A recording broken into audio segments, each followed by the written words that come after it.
Hello बच्चों, देखते हैं क्वेश्चन के अंदर क्या गिवन है। The figure represents an elliptical orbit of a planet around sun. The planet takes time t1 to travel from A to B. ठीक है, ए से बी ट्रैवल करने में इसको कितना टाइम लग रहा है? t1 लग रहा है। And it takes time t2 to travel from c to d, ये t2 लग रहा है। इफ द एरिया CSD, जो CSD वाला एरिया है ये किसके double that of area of ASB। Area कौन से वाला? CSD वाला हमारा क्या है? Twice the area of ASB। ठीक है, एरिया की बात हो रही है।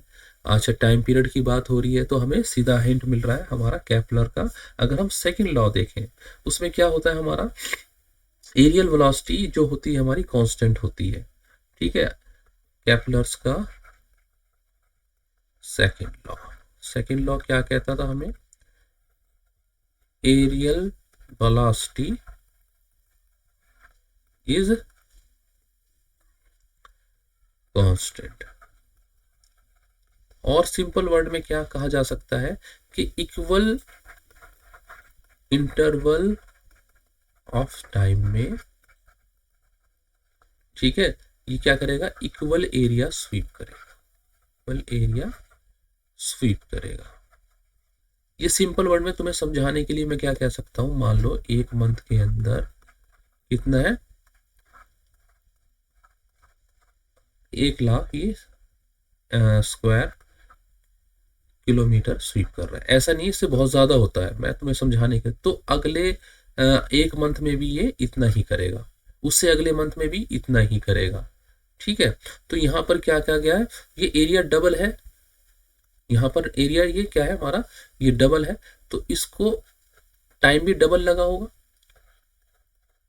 ठीक है, टाइम भी इसको करने में क्या लगा होगा? डबल लगा होगा। मतलब कि हमारा ये T2 क्या हो गया हमारा? ट्वाइस ऑफ T1 लगा। इसका एरिया डबल, तो इस वजह से इसका टाइम भी डबल हो गया। तो हम यहाँ पे ऑप्शन में देखते हैं T1 की वैल्यू पूछी गई, तो T1 क्या हो गया हमारा? हाफ ऑफ T2 हो गया, और ये क्या हो गया? 0.5 ऑफ T2 हो गया। T1 is equal to 0.5 of T2, ये हमारा एक कंक्लूजन निकल के आया है। ठीक है, अगर हम ऑप्शन चेक करें T1 is equal to T2, नहीं, ये गलत हो गया, हमारा इक्वल तो है नहीं। T1 is equal to twice of T2, ये भी गलत है। और तीसरा C, T1 is equal to 0.5 T2, ये हमारा ऑप्शन देखो एग्जैक्टली सेम आ रहा है, तो ये हमारा ऑप्शन है, ये करेक्ट है। डेटा इनसफिशिएंट नहीं, इससे हमारे पास केपलर के सेकंड लॉ से हमारे को सब कुछ पता चल रहा है। यहाँ पर डेटा हमारा सफिशिएंट है और उससे हमने कैलकुलेट कर लिया। C ऑप्शन हमारा करेक्ट ऑप्शन है। ठीक है, बिल्कुल सिंपल थ्योरी बेस्ड क्वेश्चन है।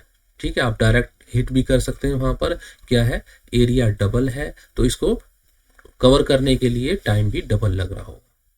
ठीक है ना, तो यहीं से हम सीधा कैलकुलेट कर लेते हैं। T1 क्या है? आधा हो गया किसका? T2। ठीक है, आई होप बच्चों आपको समझ में आ गया होगा। Good luck, good bye.